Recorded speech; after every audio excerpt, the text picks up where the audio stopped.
que a gente começa aqui com a reflexão, né? Além da reflexão ali dos temas, né? A gente tem a reflexão do capítulo, né? Então, começa aqui com uma pergunta: cada época apresenta sua filosofia? Vemos a filosofia caminhar lado a lado com a história da humanidade. Poderia ser diferente? Cada momento da história do homem, o contexto muda e com ela a problemática humana. A filosofia questiona tudo o que ocorre na cultura das sociedades e suas respostas irão influir na etapa seguinte da história. Concluímos que existe um casamento constante entre esses dois campos do conhecimento. Acho que deixar aberto aí para o pessoal comentar um pouquinho sobre essas reflexões. Não sei se alguém quer comentar aí, para a gente iniciar os nossos estudos, que aqui, como todas as aulas, a prática de todas as aulas, na verdade, é um bate-papo, tá, gente? Esse aqui eu trago alguns pontos em cima do tema, né, do capítulo nosso, mas aqui o legal é a participação de todo mundo aí. Então, se o pessoal quiser comentar aí, até respondendo alguma das perguntas, o que que vocês entendem ali, né, dessa questão da filosofia, da história.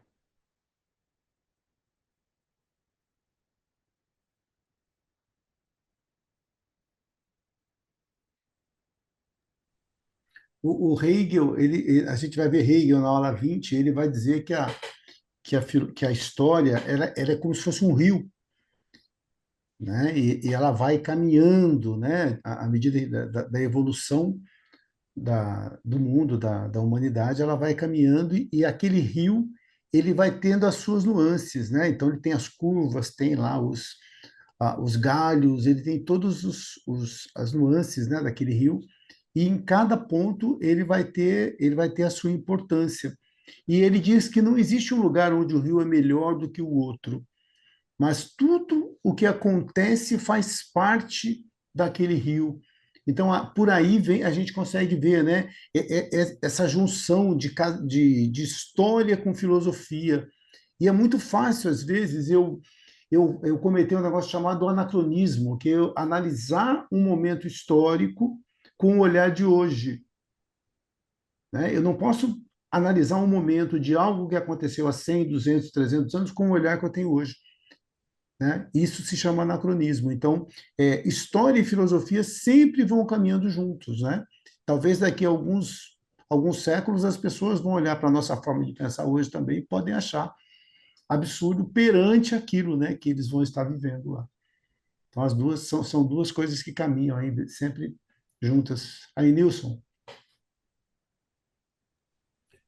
Analisando isso que colocou aí, que você acabou de falar e que Fabiano colocou, assim, a gente na história, quando vai analisar um texto antigo, a gente analisa o texto com aquela época, tentando entender aquela época, a gente não vai trazer nesse 40% daquela época, mesmo que o texto seja um texto científico, quem esteja tentando interpretar. Então, por aí, ou ler.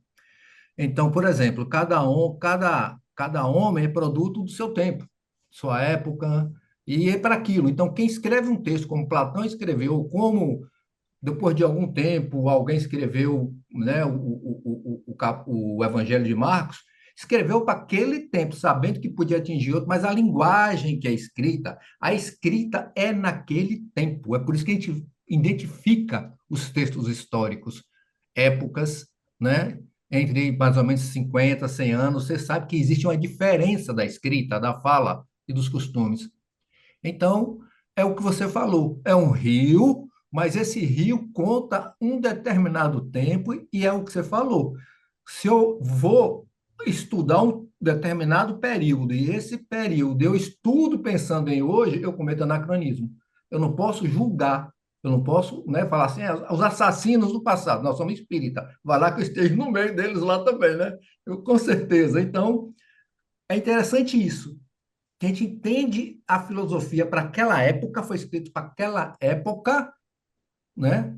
E essa época se transborda. Agora, tudo isso que nós estamos estudando aqui foi feito a partir de nós, com a ciência, a partir do século XIX, que nós fizemos toda essa linha do tempo, né? Que hoje muitos de nós não estudamos mais essa linha do tempo. Essa linha do tempo, como a gente vê aí, a gente já não estuda tanto, a gente dá uns cortes, muda, depende do texto, dessas coisas, mas é isso aí. Ou seja, a filosofia, aliás, quem construiu a humanidade foi a filosofia, filosofia e história. Foi a filosofia e história que construiu a humanidade.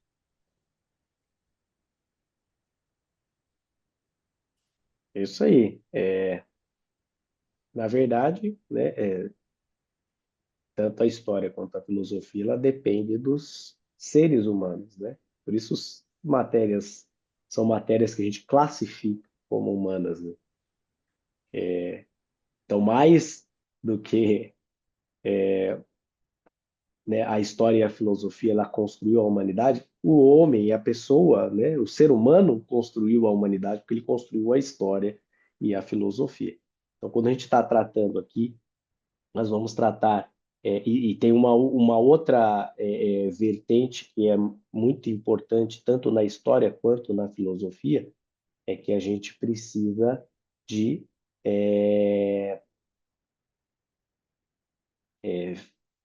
documentos, né? Escritas. Se você não tiver esses documentos, né? Ela acaba passando sem um registro, uma sem um registro e uma forma de você fazer essa análise e compreensão, né? A Selma quer comentar alguma coisa? Sim, eu queria complementar que quando a gente fala história da humanidade, a gente está falando de literatura, a gente está falando de arquitetura, né? A gente está falando desses registros que você mesmo está comentando, que são os escritos, né? E tudo isso apresenta para nós, de outras gerações, de outras épocas, um momento histórico, né? Até a moda fala da história, né? Então, a filosofia ela vem para alinhavar tudo isso. Esse é o meu entendimento, né? Ela vem contar como aquelas pessoas viviam, por exemplo. E aí, ela, através do que se apresenta nessa documentação histórica, que é a literatura, que é a própria arquitetura, a moda, a gente vai criando um histórico escrito ou que tenha sido documentado, e isso é a filosofia, né? É o como essas pessoas viviam, como elas pensavam para chegar àquele resultado na literatura. Você lê uma obra e você identifica como o autor pensa, né? E isso dá para você tirar a filosofia daí. Assim é o meu entendimento. Exatamente. Você lembrou um aspecto importante, né? Quando eu falo em documentos, não são só os escritos, né? É isso mesmo que você falou, a arquitetura, a arte, né? Desenhos. Você pega o quando você analisa, né, a parte histórica da pré-história, a gente não tem escrita, mas você tem desenhos, você tem fósseis. Então você vai desenvolvendo ali ferramentas para você conseguir fazer essas associações e tentar levar, né, um entendimento lógico para aquele período, né? E esse também é outra palavra importante, né, que está aqui dentro do nosso capítulo, que é período, né? Você, o ser humano, ele, e a gente vai ver um pouquinho aqui, né, que isso já vem lá da filosofia antiga, que ele começa a dividir ou classificar né, alguns tópicos para ele conseguir melhorar ou aumentar o seu entendimento. Então, o período, né, quando a gente fala um período, ele é um período temporal, mas você pode ter a classificação de períodos dentro de um pensamento, né? E aí você também classifica, né? Isso vai acontecer em períodos cronológicos diferentes, mas você pode analisar, né, em cima de um período que tenha o mesmo pensamento. Então, são formas, né, que a humanidade ela encontrou para facilitar o entendimento, o conhecimento. Então, foi também, né, essas classificações. E a história ela também faz isso, só que ela faz, e aqui, né, conforme a gente está fazendo também na filosofia, aqui no nosso capítulo, a gente vai dividir isso de forma cronológica, né? A história, muitas vezes, ela também divide esses períodos de forma cronológica, porque ali, naquele tempo, as pessoas pensavam de uma certa forma, agiam de uma certa forma. Então, é uma forma de você fazer essa classificação. Então, desenvolvendo um pouco mais, né, essa questão, a humanidade, né, a história e a filosofia, elas vão caminhar juntas, né, ao longo do tempo. Isso vai trazer, né, dentro daqueles períodos que a gente vai classificando, vão trazer pensamentos parecidos, né, e você também consegue olhar a evolução do pensamento, ou seja, a interligação, né, desses pensamentos ao longo de um período e também entre a transição de um período ao outro, porque a coisa ela é constante, né? A gente é que quebra. Então, quando a gente for estudar aqui um período, não quer dizer que as pessoas pensavam de um jeito naquele período e quando eu mudo, ah, não, as pessoas estão pensando completamente diferente. Não. Há uma evolução, né, desse pensamento e aí você consegue encontrar um link entre um período e outro, porque esse pensamento ele vai se transformando e aí você caracteriza nesse segundo período um pensamento mais predominante. Então,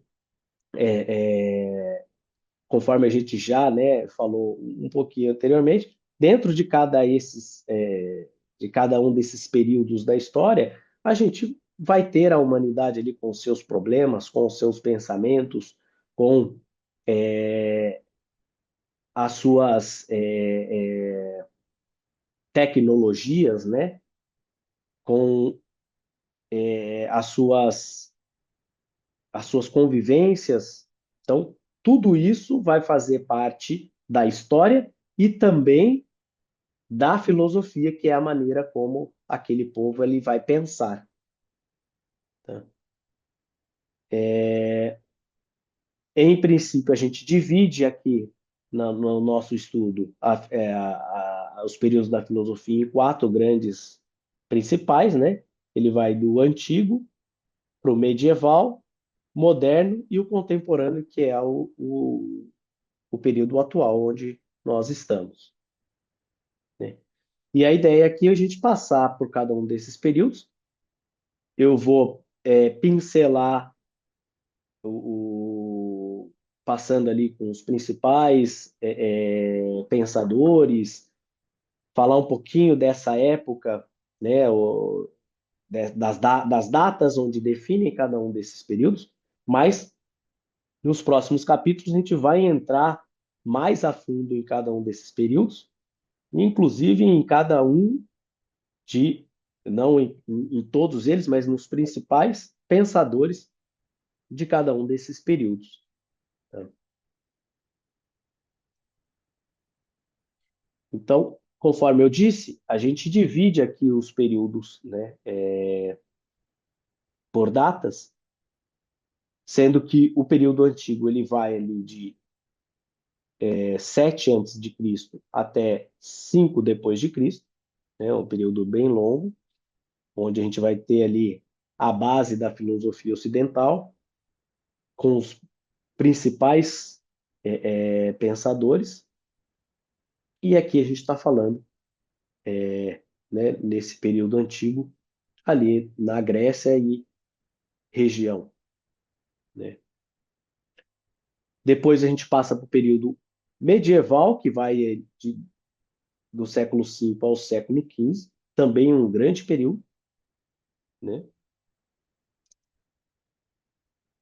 O outro período seria o período moderno, que vai ali do século XV ao século XIX, né, já contemplando ali a, a, as Américas, e a gente já vai ter bastante relação, né, com os,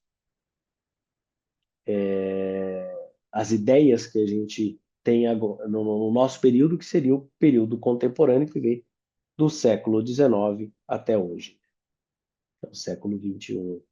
Então a gente já vê, já aqui no período moderno, uma aproximação bem maior, né, dos conhecimentos, dos pensamentos que nós temos hoje. E interessante que, se você pegar, né, ideias do período antigo, você vai ver elas se repetindo ou sendo utilizadas em todos os outros períodos, né? A filosofia ela tem essa característica, que é você sempre tá reciclando, né? Você usa aquela ideia, soma alguma coisa. Às vezes você tenta buscar uma negativa àquela ideia, isso já te gera uma outra ideia filosófica. Então, você vai ver que essas ideias, né, do período antigo, ela vai caminhando por todos os outros períodos. Inclusive, dentro do período antigo, a gente vai ter ali uma sistematização, né, do conhecimento, que ele vai ser a base utilizada para todos os outros períodos posteriores, né? Então, essa interligação das ideias, ela vai sempre acontecer, ela não vai estar congelada dentro de um período, né? Ela vai estar sempre se deslocando de um para o outro.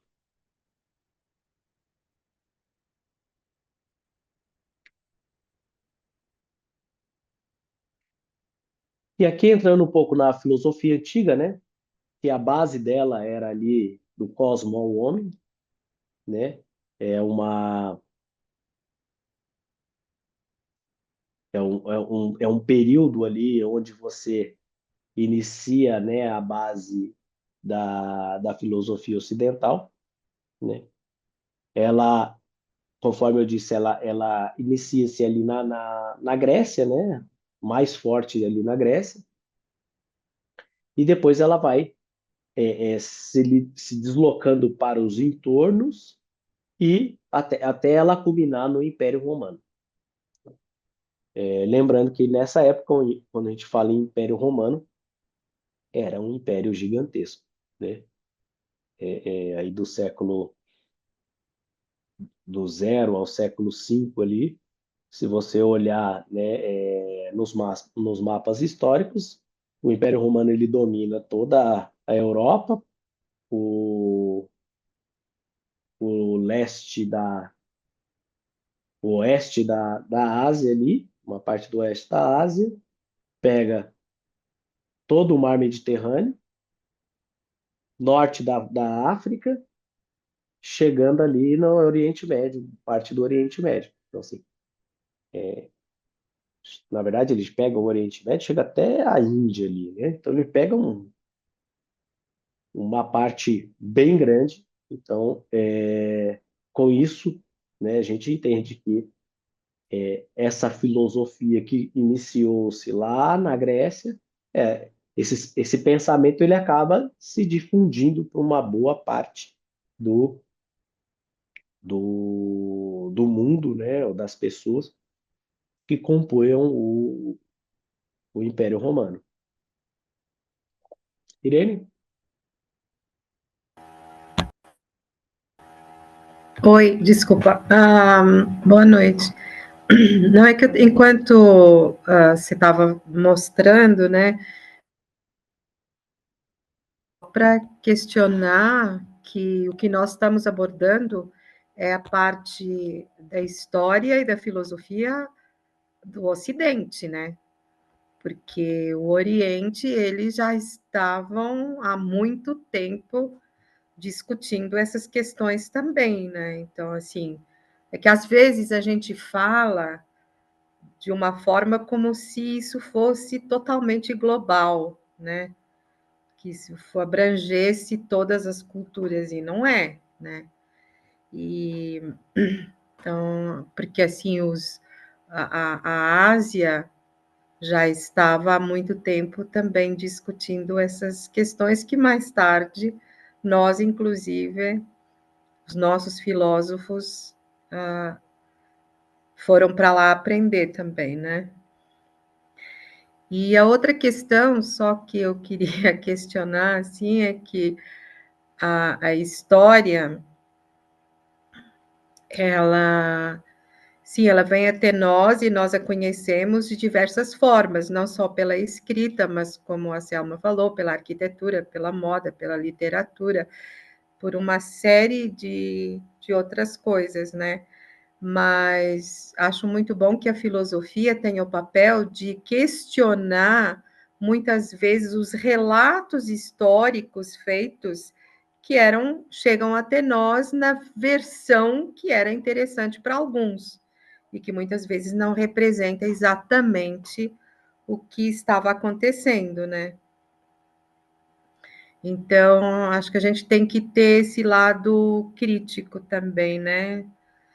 Porque às vezes falamos de uma forma como se o que vem até nós é verdade absoluta, e também que a nossa filosofia, a nossa história ocidental são a história e a filosofia mundial, e não é.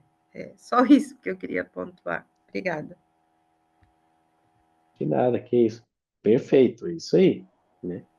Você falou da Ásia, né, que é a parte do Oriente, que já existiam, tinha suas filosofias, a gente não vai estudar aqui, né, essa parte, mas realmente tem os filósofos orientais, mas não só isso, né? A gente já existiam povos, mesmo na Europa, ali, que a gente vai falar bem pouco, a gente está falando da Grécia ali e do Império Romano já mais para o final, mas você já tinham povos ali na Europa, eles não eram organizados conforme a gente tem hoje, né?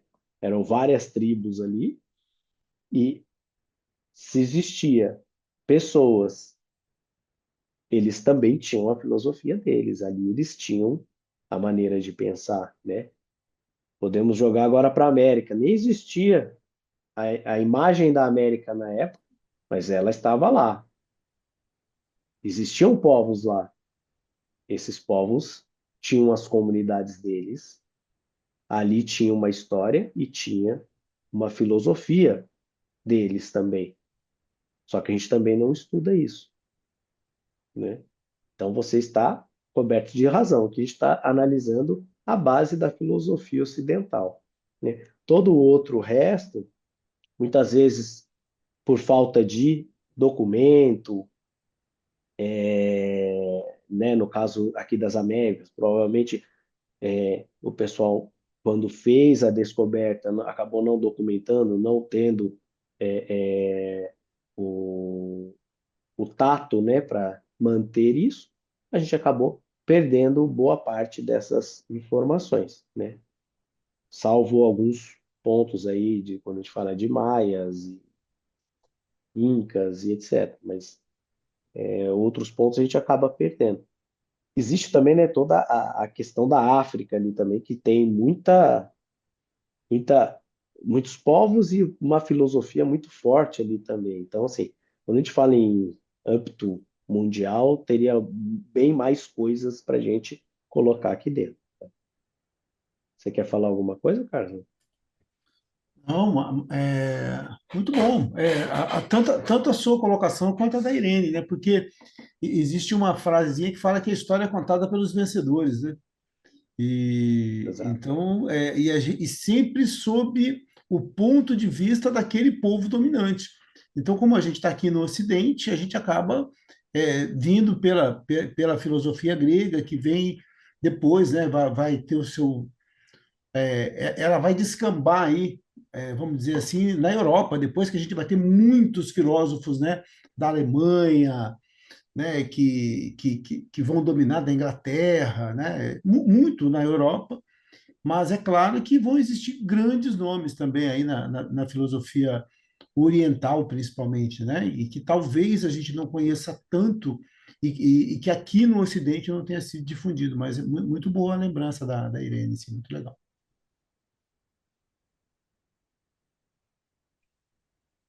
Então, voltando aqui, a gente, aqui na filosofia antiga, a gente tem três principais correntes aqui de pensamentos, né? O pré-socrático, socrático, ou naturalista, né? A outra corrente é a antropológico ou sistemático, e a terceira corrente é o helenismo, e a quarta é a greco-romana, que é já mais para o final do período.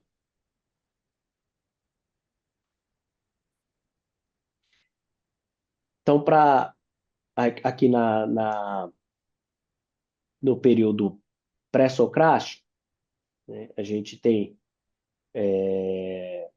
uma, uma visão, né, um interesse, né, maior ali no cosmo, no physis, né, na parte física, e dos princípios, que é o arque, né? Isso é o que sustenta as ideias ali dos, dos pensadores, né? Então, esse período, né, ele foi os principais pensadores, né, desse período aí vem o Tales de Mileto, Anaximandro e Anaximenes. Esses nesses períodos aqui, né, de 623 a 542 a.C., e aí ele acaba, né, com de 588 a 524 aí com Anaximenes. E um segundo período, né, ou não diria nem um período, mas uma corrente, né, de ideias que surge, né, no pré-socrático, é, é a escola de Pitágoras, né, dos pensadores de Eleia e dos mecanicistas. Então, esses pensadores, né, ele inicia aí com Pitágoras mesmo, né, um pensador grego conhecido, onde ele cria ali vários teoremas, era um matemático, né, e nessa época a gente vai ter ali todo todo um desenvolvimento de uma matemática, né, de um racional.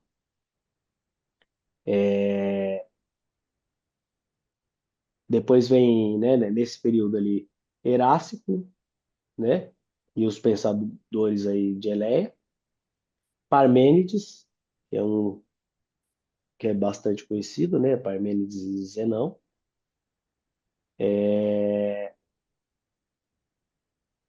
Depois, Parmênides e Zenão e Hipódocles de Agrigento. Empédocles, né? Empédocles. Empédocles, isso. Ah, Empédocles de Agrigento. E aqui é engraçado, que aqui a gente vai ver, em muitos casos, né, que vem um nome, né, e é de algum lugar, né? Na verdade, ele é daquela região onde cada uma dessas regiões da Grécia, né, existiam pensadores onde eles se juntavam, né, tinha muitas vezes escolas de pensamento naquela região e ali se desenvolvia uma ideia mesmo. Já os mecanicistas ali vem Leo, Léucipo de Abdera, Anaxágoras de Clazomena, não, Clazomena e Demócrito, né, também de Abdera. Então, aqui novamente você vê que eles eram da mesma região, né, região de Abdera. E depois, um segundo período aqui da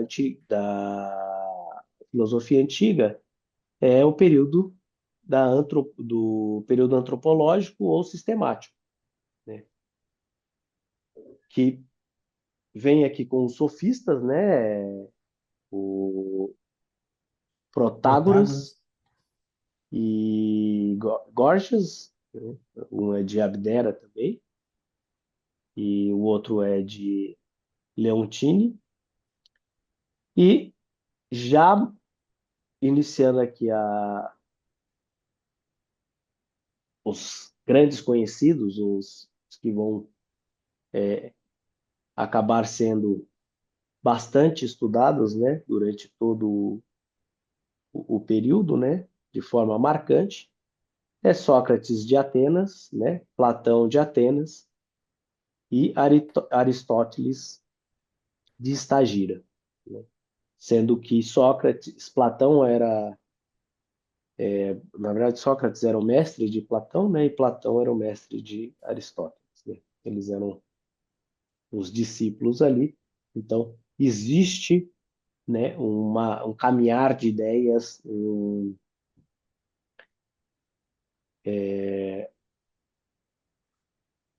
uma expansão, né, eles acabam explorando ali, né, de forma mais completa, né, essas ideias que surgiram ali com Sócrates. É antropológico esse período porque se estudava a relação do homem, né? A principal ponto ali, né, de Sócrates, ele começa a questionar e entender e tentar criar ideias com relação ao homem. E ali ele vai acabar explorando um pouco mais o mundo físico, o mundo mental e etc., né, que essas ideias elas vão se expandindo. Depois Platão ele começa a olhar com um olhar mais social, a gente tem ali as influências das polis, a organização, né, da humanidade em si, então você começa a ter já essas outras ideias. E por fim, né, a gente fala que ele é antropológico ou sistemático, e por fim, Aristóteles ele pega e cria um sistema, né, um pensamento que ele vai ser explorado ao longo de toda a nossa história, né, e, inclusive é o que a gente fala que é a base da ciência. É ali que surge todo, todo esse pensamento sistêmico, né, do que a gente vê hoje. Ô, Fabiano, Sim, claro. deixa eu só fazer aqui essa parte aqui que a gente pega, por exemplo, dos pré-socráticos, né? Quando a gente pega aqui do século Uhum. 7 a 5 antes de Cristo, por exemplo, a gente vai ter algo muito voltado à matemática, né? Então, eu vou citar só alguns aqui, por exemplo, Tales de Mileto, né? Quem não apanhou na escola com aquele teorema de Tales, né? Que a gente pega, né? Para descobrir, né? A área lá do... Então, assim, é muito... A gente vê que esse pessoal ele se desenvolve muito já a matemática lá atrás, né? Tales, por exemplo, quando você vem aqui um pouquinho para frente, Pitágoras, né? De novo, lá, Teorema de Pitágoras. De novo, né, a gente vai dentro, ou seja, ele vem da escola, né, de Tales. E uma outra coisa que Pitágoras ele acreditava num negócio chamado metempsicose, né, que é o embrião aí da reencarnação. Então, para nós que somos espíritas, Pitágoras tem um papel importante, porque ele é um dos primeiros, né, que vem falar, que vem trazer para a gente. Só que a metempsicose, ela é uma reencarnação que você pode reencarnar em animais, né? Mas já é um embrião, né, daquilo que seria a reencarnação. Outro que a gente vai ter aqui um pensamento muito bacana, Heráclito. Se a gente parar aqui no ponto de ônibus e perguntar para qualquer pessoa ali, me fale uma frase de Heráclito, né? Você vai ouvir o ponto de ônibus em alto e bom som dizendo: o homem não se banha duas vezes no mesmo rio, né? Que vai falar que tudo muda, tudo sempre, né? Da impermanência que a gente vai sempre dizer. E ao mesmo tempo que vai ter uma outra corrente nesse mesmo ponto de ônibus que vai falar assim, não, mas eu sou mais adepto a Parmênides, né? Que vai falar que tudo permanece, que nada muda. Só que um está falando das coisas efêmeras e o outro está falando principalmente do ser, né? Então, o ser nunca muda. Fabiano hoje é um, daqui a 20 anos, para Heráclito, Fabiano não é mais o mesmo homem, porque ele já se transformou. Mas o ser do Fabiano é o mesmo. Ou seja, eu tenho Parmênides dizendo uma coisa que aparentemente é antagônica a Heráclito, mas no fundo, as duas têm, né, o seu um sentido muito legal, né? Depois a gente vai tendo aqui, por exemplo, os mecanicistas, né, que trazem uma ideia muito legal, Demócrito, que vai trazer aí noções do atomismo, os sofistas, né, que nesse segundo período aí já antropológico, onde a gente vai falar do homem em si, que ele vai trazer para a gente Protágoras. Protágoras, quando você pensa em Protágoras, você vai lembrar que ele vai dizer que o homem, como é que é mesmo? Ele vai falar sobre o relativismo, né? Que nós somos, que tudo para nós é subjetivo. Que mais que a gente vai ter aqui? Sócrates, que é um monstro, né, que divide a filosofia dos pré-socráticos e dos pós-socráticos, para a gente ter uma ideia do tamanho de Sócrates para a filosofia, que é o cara que vai trazer para a gente a ideia da maiêutica, né? A ideia da gente fazer uma pergunta para responder outra. Da ironia, ele chama isso de ironia e maiêutica, mas não ironia naquele sentido que a gente conhece. Né? Então, quando alguém pergunta para Sócrates, você tem que ser um homem de coragem, ele vai falar assim, mas o que é coragem? Você tem que defender suas virtudes. Ele fala, mas o que são virtudes? Né? Então, Sócrates é aquele cara que vai sempre... Jesus utilizava muito esse método socrático. Né? Jesus, muitas vezes, perguntava alguma coisa e ele falava assim, tu dizes, é você que está dizendo isso. E aí ele fazia outra pergunta em cima daquela pergunta que tinha feito, né? Tinha sido feita. Então, a gente vai tendo aí uma série de filósofos, por exemplo, Platão, né? Que tudo que nós sabemos de Sócrates é pela boca de Platão. E chega um determinado momento que eu não sei mais quem está falando, se é Sócrates ou se é Platão. E Platão também, para aquele que é espírita, eu não sei se todos são, mas, por exemplo, Platão é um dos que vai falar sobre a pré-existência da alma. Ele vai dizer para a gente que a alma ela está em algum lugar e ela é capturada por um corpo. E aí ela não vê a hora de se livrar desse corpo, porque esse corpo ele é muito chato, ele traz muito problema para essa, né, para essa alma, que ela quer ficar livre, ela quer ficar onde ela estava, que lá é muito mais gostoso do que aqui, porque esse corpo ele traz para a gente muitas, dá muito trabalho, né, esse corpo. Então a gente vai tendo aí uma série de filósofos. Depois a gente tem Aristóteles, né, que também vem dessa mesma escola, que também é um discípulo de Platão, só que ele tem uma filosofia um pouco diferente. Né? Ele vai fazer algo mais sistematizado. Né? E aí vai, né? A gente vai passar por esse período depois greco-romano, do helenismo, aí só foi para dar uma pitadinha em cada um deles aí. Desculpa, Fabiano. Não, perfeito. É nessa época também que eles falam que a matemática é a linguagem de Deus, né? Não lembro quem que fala, não sei se era Pitágoras mesmo, não. Mas eles achavam que a matemática era a linguagem de Deus. Por isso desse desenvolvimento tão grande, né, da matemática nesse período, porque eles entendiam que era através dessa linguagem que eles iriam conseguir explicar as, os fenômenos, né, naturais que eles observavam ali, né? Então eles utilizavam essa linguagem. E mas é isso. Você viu que tem, né, toda essa a gente divide aqui, né, nas correntes e em alguns períodos, mas é uma coisa contínua, né? Um Ah, vai alimentando o outro, né? Quem é o Carlos? Quem que foi que separa também o mundo material e o mundo das ideias, né? Que também a é, gente já é. começa a ter a ideia do espírito ali, né? Da matéria e do espírito. Platão, né? Que a gente. Quem nunca teve um amor platônico, né? O que é um amor platônico? Aquele amor que está só no campo das ideias, né? Então Platão vai dizer que o mundo verdadeiro é o mundo que está lá no campo das ideias. E aqui é o mundo sensível, é uma cópia desse mundo das ideias. A frase que eu estava tentando lembrar de Protágoras é: o homem é a medida de todas as coisas. Protágoras ele é um sofista. O que o sofista faz? O sofista ele cobra para ensinar. E Sócrates achava que você tinha que ensinar lá na ágora, na praça, e não cobrar. Então a gente tem aí essas duas correntes, e essas duas correntes são muito rivais, né, Fabiano?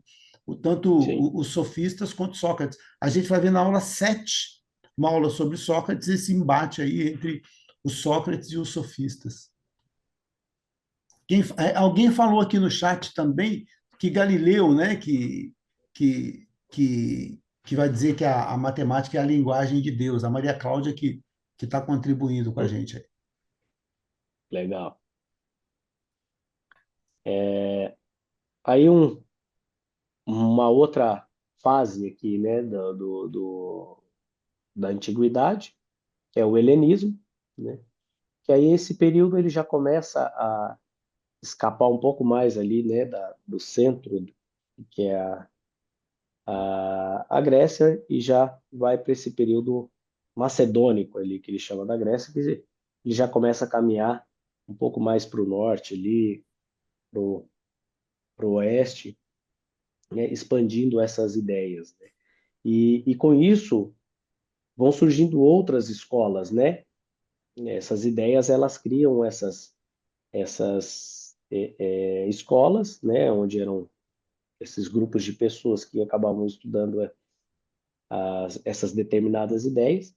Então, acabam surgindo ali dentro do helenismo o hedonismo, o epicurismo, o estoicismo, o cinismo e o ceticismo.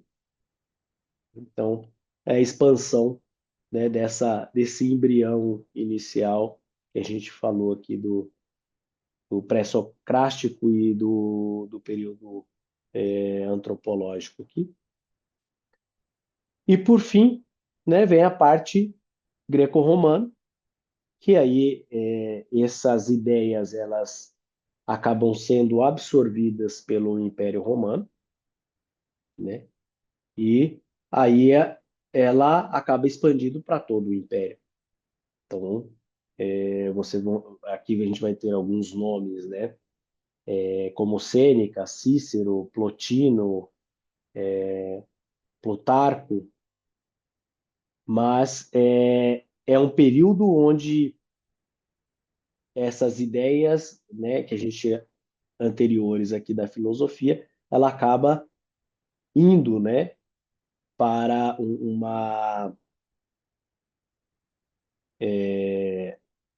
um pensamento, né, que é muito estudado, né, por nós aqui como espíritas, né, mas como todo o Ocidente, que é o pensamento cristão. Então, há sim uma influência desses pensamentos dentro do cristianismo.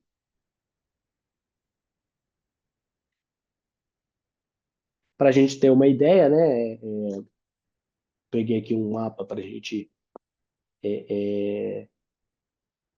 ter uma ideia aqui em termos de localização. Ela nasce aqui, né, conforme eu disse, na Grécia, então você vai ter aqui toda essa essas cidades, né, e as ilhas aqui que compõem.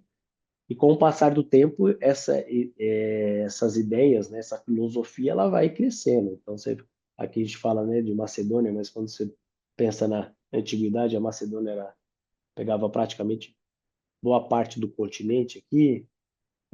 Então, ela vai caminhando por tudo isso aqui, né? Acaba indo aqui, né, igual eu falei do Império Romano, então ela vai caminhando aqui, pegando toda a parte da Itália, né?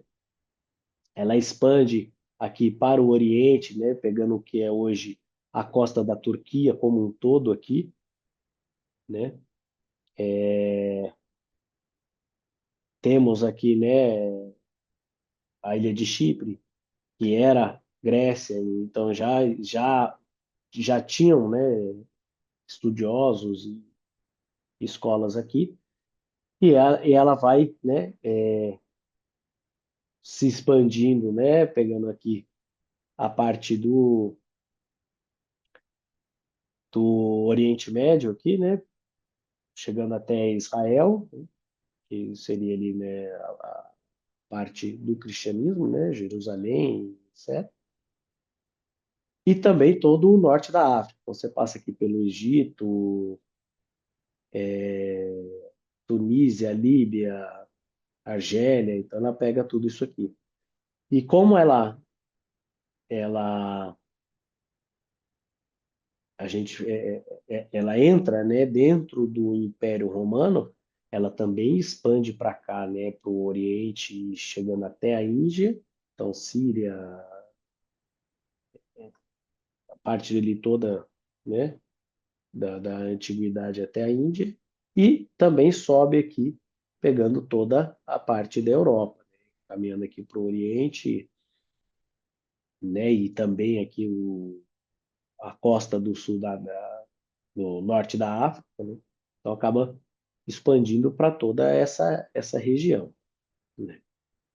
Isso já mais para o final do período. Então, aqui a gente tem uma ideia, né? Ela inicia aqui no Mar Mediterrâneo, mas ela toma todo o Mar Mediterrâneo, né? Ela acaba se expandindo por todo ele e para o continente.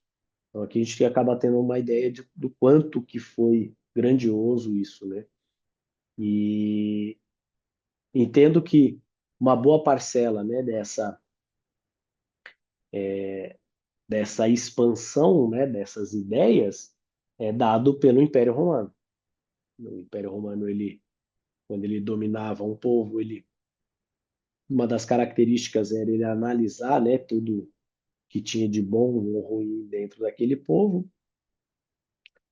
Ele absorvia tudo o que agregava e que era bom, aquilo que era ruim ele segregava, muitas vezes ele não internalizava para o império, mas deixava para os povos ali, né, continuarem cultuando e etc. Então,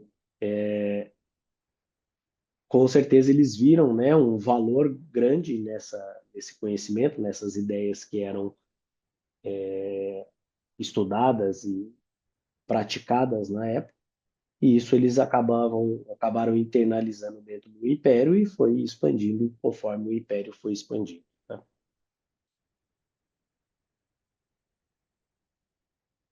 A segunda fase aqui é a fase medieval, né, onde a principal linha é a fé e a razão, né, a principal linha de ideia ali, ou a ideia estudada. Ela vai do século V, né, até o século XV, também um grande período cronológico, são 1000 anos aí.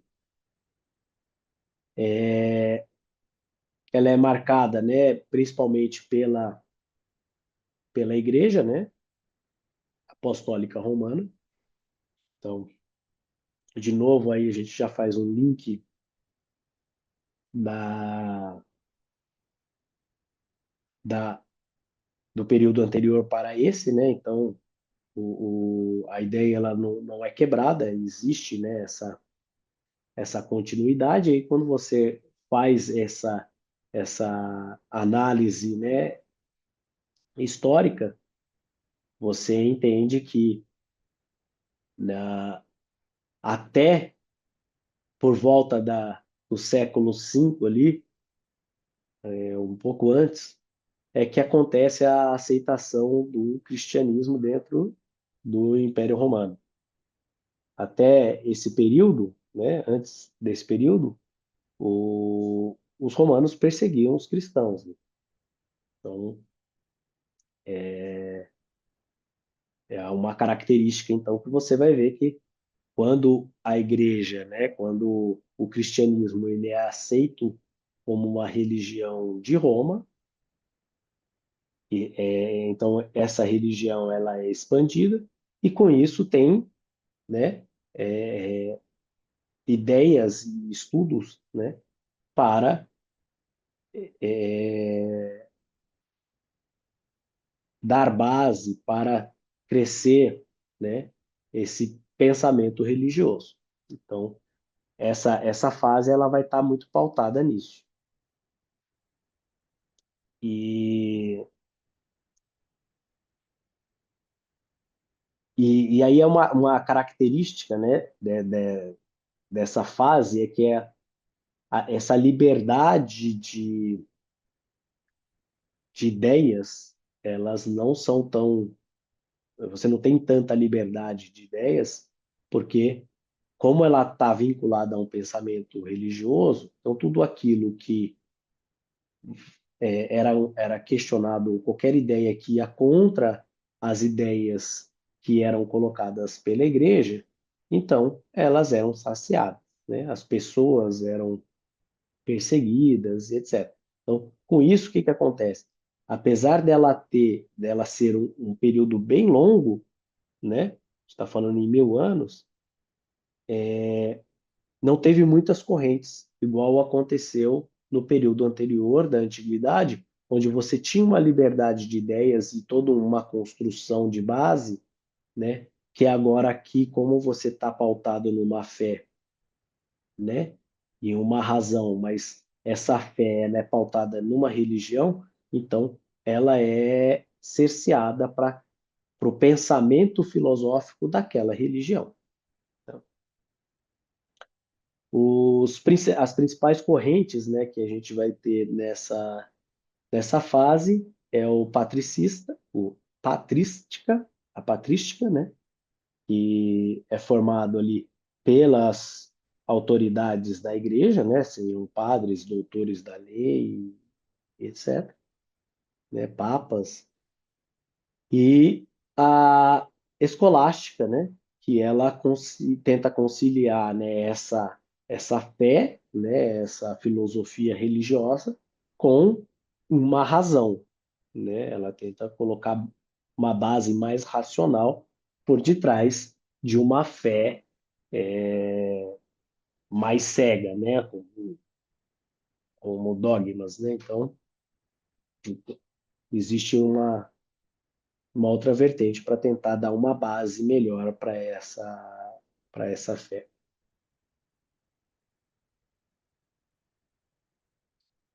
Os principais filósofos aqui do período medieval é Agostinho de Hipona, né, que ele vai de 354 a 430 depois de Cristo. Ele é um representante, né, da igreja, né, ele é um patrista, né, um representante da patrística ali, então ele é um representante da igreja, né, e ele desenvolveu uma filosofia cristã pautada em Platão, né? Por isso essa baseada no platonismo. Tomás de Aquino, só lembrando, né, Carlos, tanto o Agostinho quanto Tomás de Aquino, a gente acaba estudando eles nos capítulos posteriores com mais detalhes, certo? Isso, os dois vão ser motivo aí de aulas, né? Só para eles, né? E aqui é Sim, interessante que Tomás de Aquino, você vê, a gente tem uma distância grande, né? Entre Agostinho e Tomás de Aquino. A gente tem aqui quase um pouco mais de 800 anos.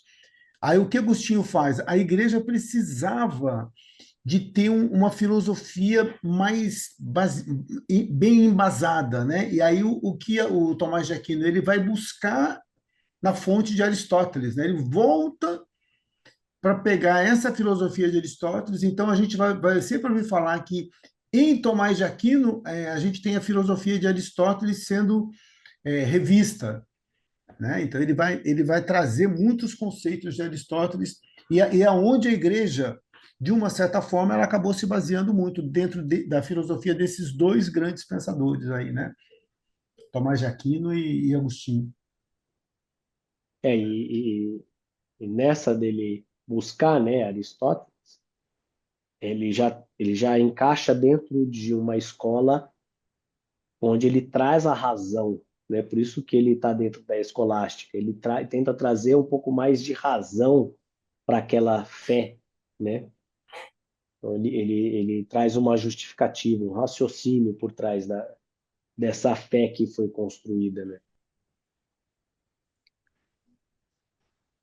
E aí, nesse mesmo período, né, você vai ter aí a escola de Oxford e outros pensadores em geral, né? Onde a escola de Oxford tem alguns pensadores aqui como Roger Bacon, Boaventura, Guilherme de Ockham, pelo, pelo visto, né? Tudo na região da Inglaterra lá, né? Uhum.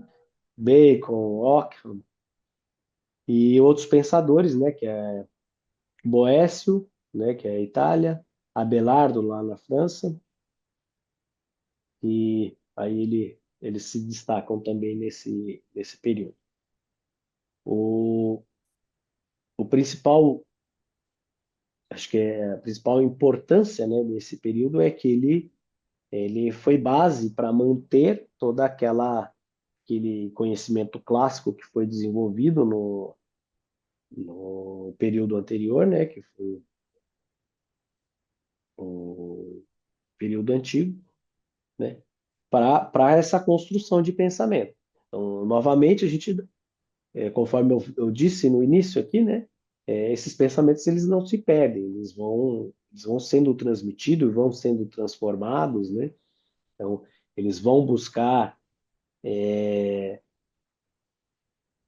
conforme a necessidade, alguns pensamentos que estão lá atrás, de alguns filósofos clássicos, que muitas vezes, igual o Carlos colocou como exemplo, você olha, parece um antagonismo, então ele busca esse antagonismo mesmo quando há essa necessidade para puxar uma ideia, e aí vão ter outras escolas que vão tentar quebrar, né, esse pensamento, justificando com um racional um pouco diferente. Então, com isso é que a gente vai construindo essa rede filosófica, né, ao longo do tempo mesmo. E interessante, Fabiano, é que a gente pega aí, por exemplo, quase 1000 anos, né? A gente vai ter quase 1000 anos aí dentro desse período, onde a gente vai ter uma fé subordinada, uma razão subordinada à fé. E aí eu vi até a Sim, Yara colocou aqui, fico pensando, a Márcia Ramos, né? Fico pensando na época medieval como filosofar, questionar se nada fora da religião era aceito. E a Yara coloca, provavelmente grandes pensadores foram queimados nas fogueiras. Muitos foram queimados nas fogueiras, Jordano Bruno, tem uma porção de filósofos aí que sim. foram queimados, e eu tinha que pensar de acordo com aquilo que a religião colocava. Eu poderia filosofar à vontade, desde que eu não fosse contra a igreja, né? Então, a gente tem aí todo um processo bastante complicado. Por exemplo, Galileu Galilei, a gente está lá por volta de 1500 e pouquinho, 1600, né? Copérnico, Galilei. Uhum. Quando eles vêm, por exemplo, e descobrem o sistema heliocêntrico, né? Os planetas girando em torno do Sol e não o contrário. Ele teve que falar que era brincadeirinha, né? Senão ele ia para a fogueira. Eu falei, eu não vou morrer por isso, porque eu sei que no futuro vão descobrir, né? Mas a gente vai vendo aí muitas descobertas, muitas coisas que foram inibidas. Por isso, o grande perigo da gente ter governos teocráticos, né? Que ainda existem governos teocráticos no mundo, né? A gente vai ter lá no Oriente Médio, por exemplo, tem alguns governos teocráticos ainda. Então, a gente vai vendo o perigo que a gente tem quando você tem uma religião uma política, né? Um Estado subordinado à religião. Perfeito, ô Carlos. Era. E fugiu a ideia agora. Eu estava pensando aqui.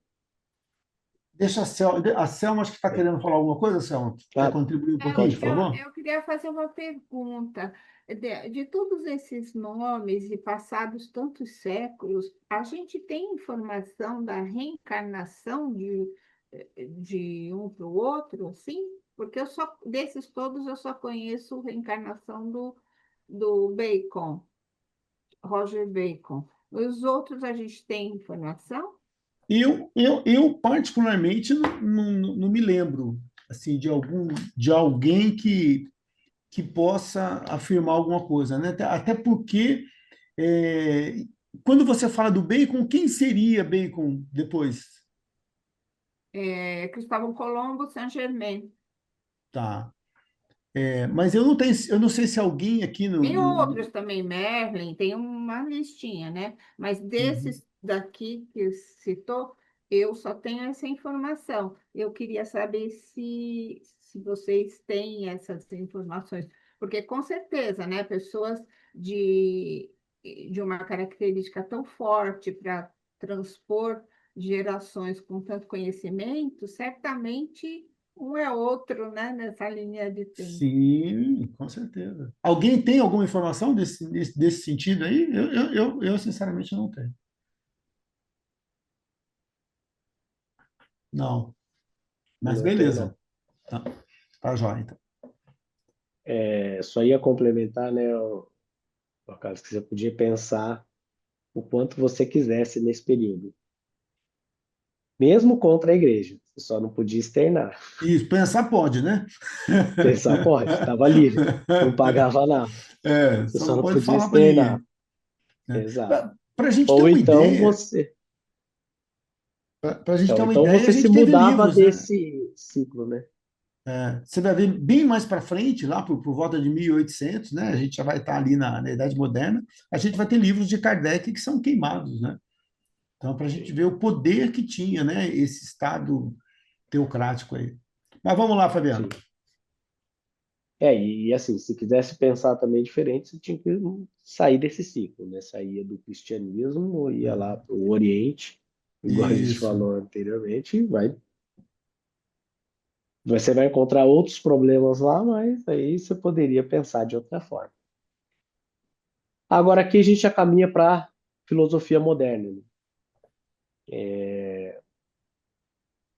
Que é uma filosofia onde ela passa ali, né? Depois desse período mais fé, né? Ela passa ali por um período onde ela vai caminhar um pouco mais pelo racional, tá? Então, esse período ele vai, né, do século XV ao século XVI.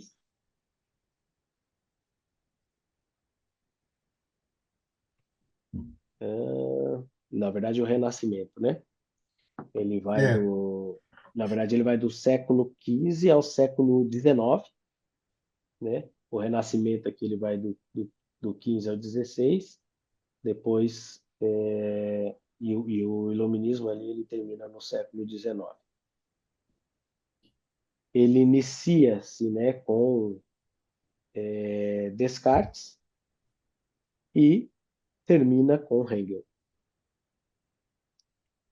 onde eles vão passar aqui, né, pelo Renascimento, né, e ele ele visa, né, aqui mais a parte humana, né, e valoriza, né, essa razão, essa relação do homem e razão, né. Depois vem um período que é chamado de racionalismo versus empirismo, né, que são duas correntes opostas ali para você explorar ou explicar ali o conhecimento, a obtenção do conhecimento, que nada mais é do que ele visa, né, o conhecimento pela razão e o outro pela pela tentativa, né, pelo teste, né? O empírico é aquele que testa, né? E, e por fim vem o iluminismo, né? Que aí acaba sendo um movimento cultural ali, né? Final do século XVIII, onde há a ascensão da burguesia. Então, a gente divide a parte moderna nesses três grandes, né? Aqui a gente passa por alguns pensadores, né, de cada um dessas épocas aí.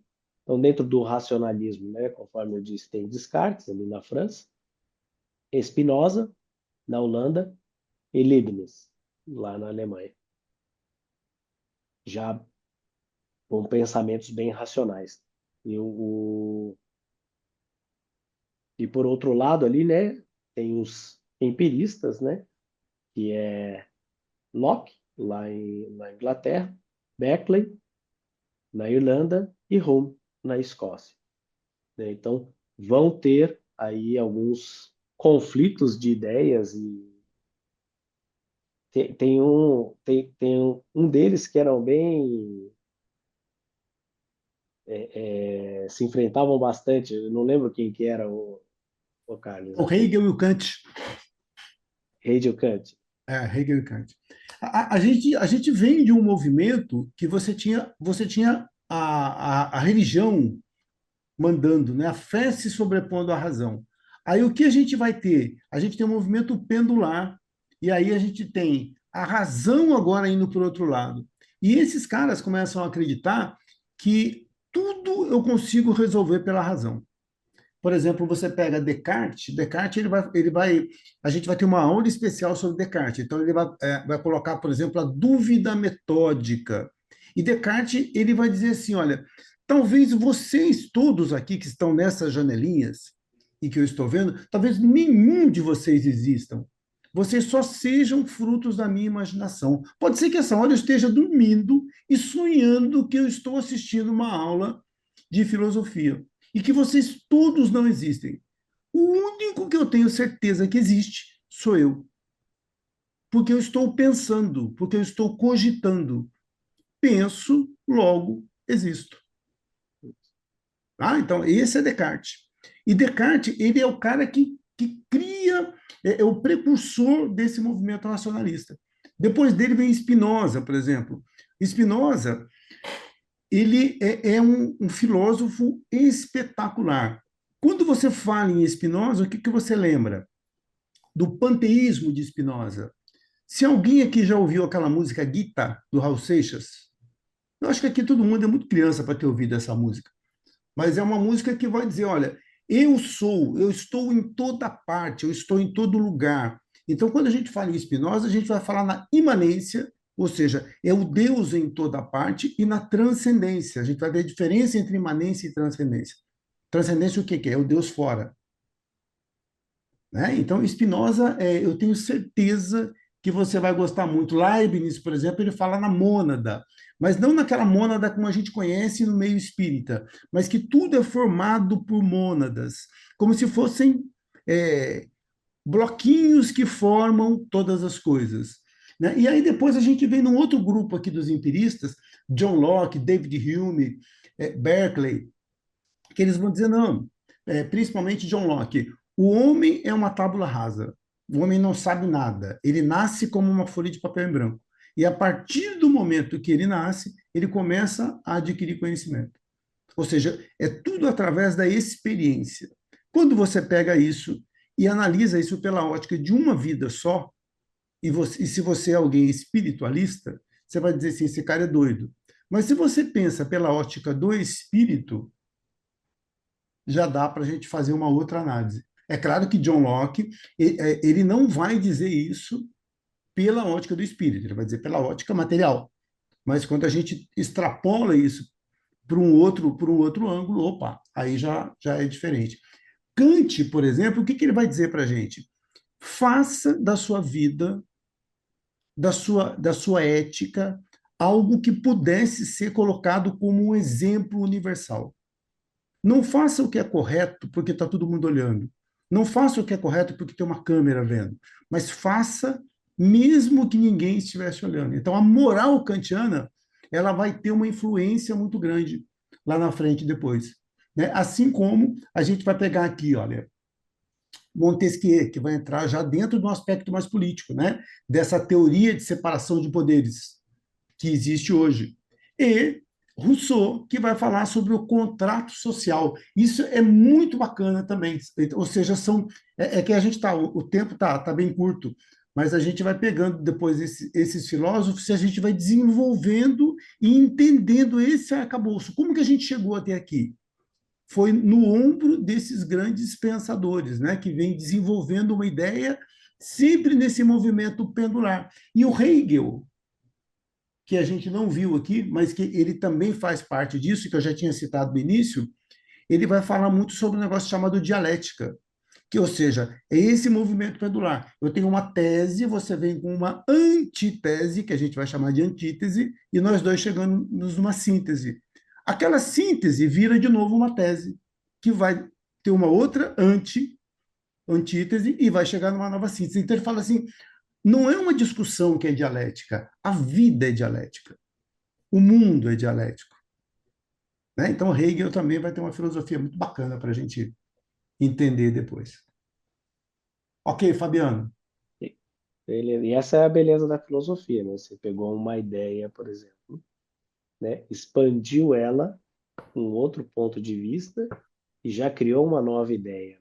Né? Essa é a base da filosofia, certo? E o legal, né, da colocação sua é exatamente, né, a gente inicia lá no medieval com uma fé muito forte, a gente vai caminhando para a escolástica, onde ele tenta criar um vínculo entre fé e razão. Então, esse já começa a mudança para o final da medieval, e inicia o moderno com o racional muito forte. Então, aqui a gente vai ter a parte da razão sobressaindo, né? Que vai preparar para a próxima fase, que é a fase contemporânea. Né? Então, aqui na fase contemporânea, né, a gente tem algumas linhas, né, ou correntes de pensamento. Ela é uma fase, né, quando a gente olha a fase histórica dela, né, ela é marcada ali a partir do século 18, 19 ali. Então, ela começa a ser marcada pelo capitalismo, né, que nasce lá na Inglaterra, né, a Revolução Industrial, na sequência a Revolução Francesa, onde acaba quebrando essa questão da religião com o Estado, né, é ali que é derrubado, né, derruba-se o rei, que era o representante do Estado, né, o administrador do Estado, né, que tem toda a base religiosa, então ali derruba-se o rei e inicia-se a, a democracia, né? Então o povo ele toma o poder e começa a exercer, né, ali, o poder, e aí ele quebra e o Estado ele passa a ser laico, né? Então você não tem mais a, a presença formal da igreja dentro do Estado, né? Ou de uma religião. Isso acontece, né? Tudo isso acontece com esse pensamento racional, filosófico, né? Que vai crescendo ao longo de toda aquele período anterior. E aí com isso, algumas correntes elas passam a existir, né? Correntes de pensamento, que são elas o materialismo, né? Que vem com Marx e Engels, né? Na filosofia, né? Onde o pensamento, né? Que a filosofia ela deve transformar o mundo e não só interpretar, né? Essa ideia.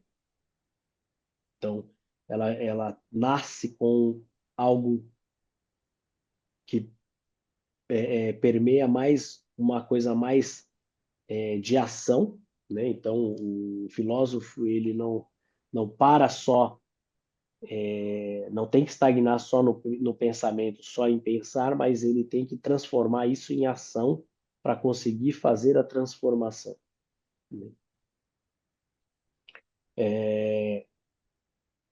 Um outro movimento ali, né? Uma outra corrente é o positivismo, né?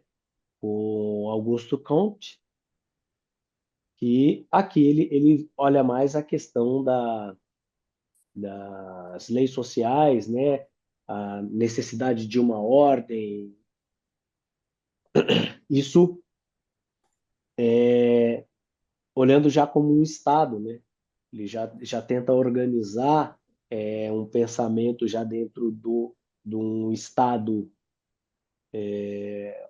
laico, um Estado de direito. Uma terceira corrente aí é o existencialismo, né, que vem com Kierkegaard,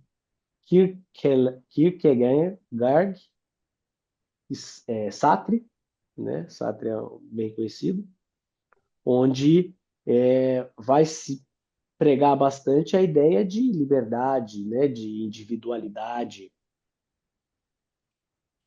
E, por fim, as escolas de Frankfurt, né, que vem com Horkheimer, Adorno e Marcuse, né? Onde ela inicia aqui já uma crítica à sociedade consumista, né? O consumo em massa ali, né? Então, para você ver como é que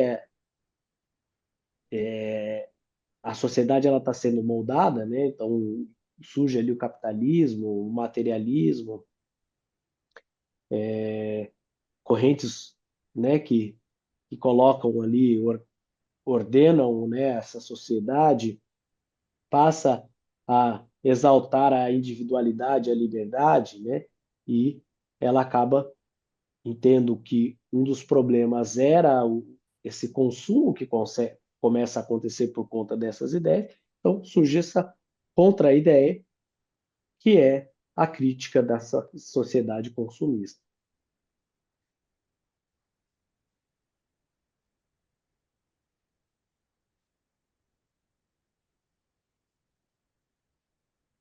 E aí aqui a gente tem, né,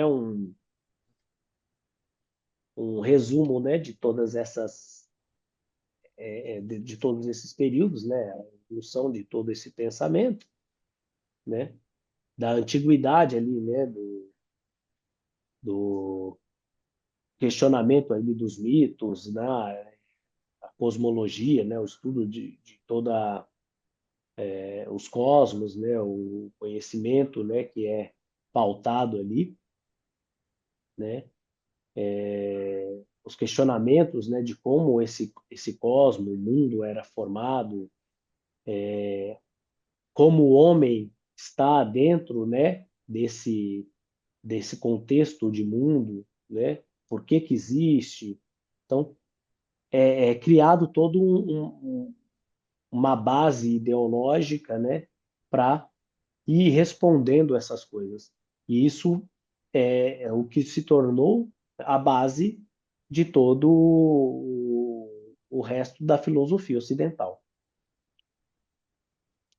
E aí a gente passa, né, pela Idade Média, que o foco ali era Deus, né? E por conta do contexto histórico a gente entende por que que o foco ali era Deus, né? Mas por fim entende-se que não se sustenta, né, essa fé imposta que é, então ela há uma procura ali de uma base mais racional para tentar justificar e pautar essa fé, né? E aí já começa quando surge essa ideia, né, de razão, já começa, né, a transição para o próximo período, que é a modernidade. Então, ali da antiguidade, né, quando a gente olha o contexto de homem e mundo, né, isso já surge um contexto de Deus, de um Criador, para isso tudo, né? Então, essa é a transição da antiguidade para a Idade Média, né?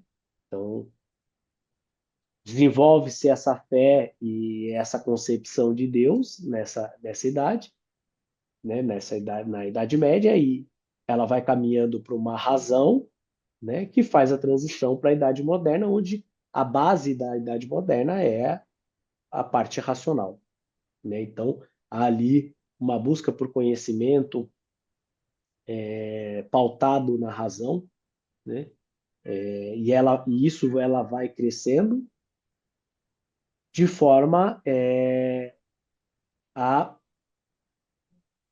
a possibilitar um pensamento mais materialista, mais consumista, né?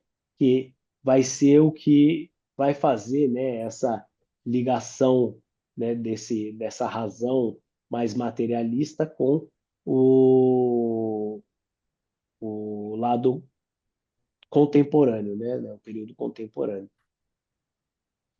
onde ali, que é no período atual, a gente começa a criar algumas divisões, porque a gente já tem tantas ideias, né, ali criadas e desde da antiguidade, e essa busca, né, de conhecimento que vai para a antiguidade traz essa ideia para a atualidade, cria uma nova ideia em cima daquela antiga, etc. Então você começa a criar vários várias linhas ou várias correntes de pensamento.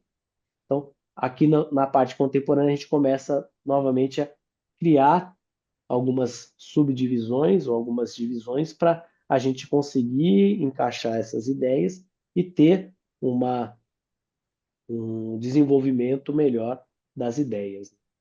Então, onde aqui a gente fala aí do campo do positivismo, do materialismo, existencialismo, as fenomenologias, né? Aqui a gente, na idade contemporânea, é onde a gente começa realmente com o desenvolvimento da ciência atual, do próprio espiritismo. Então, é uma é uma era, né, um período onde você tem o desenvolvimento do estudo da radiologia, né? Aí se desenvolve raio-x, relatividade vem disso, né? As ideias de relatividade. Aqui é onde a gente estuda e desenvolve o magnetismo, onde do magnetismo a gente começa as análises científicas para rádio, transmissão via rádio, e aí vem rádio, TV, celular, dados em geral, né, que é o que a gente tem hoje. Então, essa essa era, né, filosófica, científica, ela acaba abrindo bastante o leque para o pensamento filosófico, humano e científico. E a filosofia ela não para de evoluir, né? A gente está aqui, né, e daqui a 10, 20 anos vão surgir novas ideias, onde essas ideias, com certeza, elas vão pautar nas anteriores, com acréscimo de novos conhecimentos que a própria ciência, a própria humanidade, né,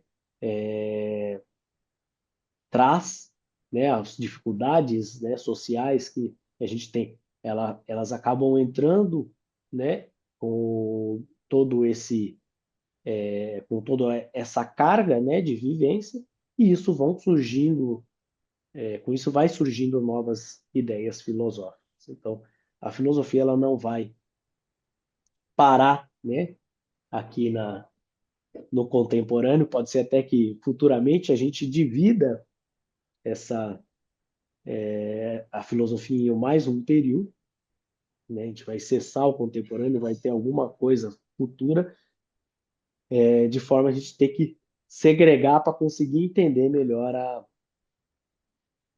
a, as ideias, né? Por fim, eu trago aqui essa figura que tem, né, inclusive, capítulo, só para mostrar, né, como os períodos, né, eles começam bem maiores, né, então 1.200 anos, então muita coisa sendo estudada, toda a base criada aqui. Aí o segundo período, você está falando em 1.000 anos, também um período bem longo, não com tanta criação de ideias devido a,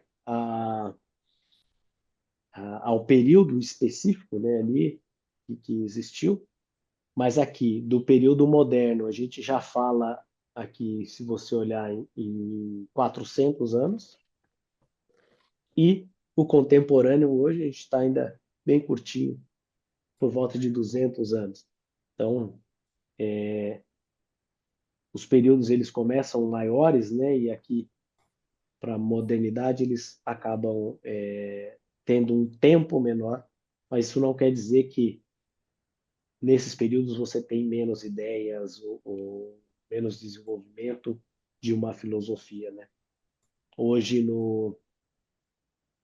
com a facilidade da informação, né? Com a tecnologia que nos auxilia, as ideias elas caminham bem mais rápido do que na antiguidade, né? Então, faz todo sentido para mim quando eu olho que esses períodos mais antigos ele vai necessitar de um tempo maior para conseguir expandir e levar essa ideia, né, para mais pessoas, por mais tempo, né, para ficar aí por mais tempo.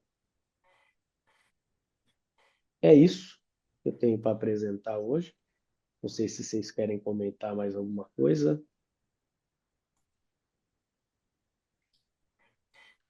Maravilha, Fabiano. A minha câmera, ela desconectou aqui e travou, mas alguém gostaria de colocar alguma coisa? Não? Beleza? Tá ótimo, então. Aí, a semana que vem, a gente vai falar sobre os pré-socráticos. Aí a gente já vai começar a entrar mais mesmo no pensamento filosófico desse pessoal aí. Tá bom? Essas primeiras aulas acabaram sendo mais para a gente ter uma ideia, né, daquilo que vem por aí, mas a partir da semana que vem já vamos entrar mais dentro mesmo do pensamento filosófico desses pré-socráticos, falando um pouco daquele pessoal que a gente tinha dito lá. Tá bom? Vamos falar lá de Heráclito, de uma porção de gente interessante. Quem gostaria de fazer um breve encerramento para a gente? Quem que poderia fazer?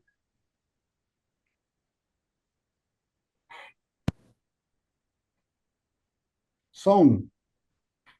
Posso fazer, Carlos Márcia Ramos. Por favor, Márcia. Que nós possamos, nesse momento, numa atitude de gratidão, agradecer a Deus, a espiritualidade amiga, ao nosso querido amigo Fabiano, que nos trouxe todas essas informações de maneira tão tranquila e tão especial.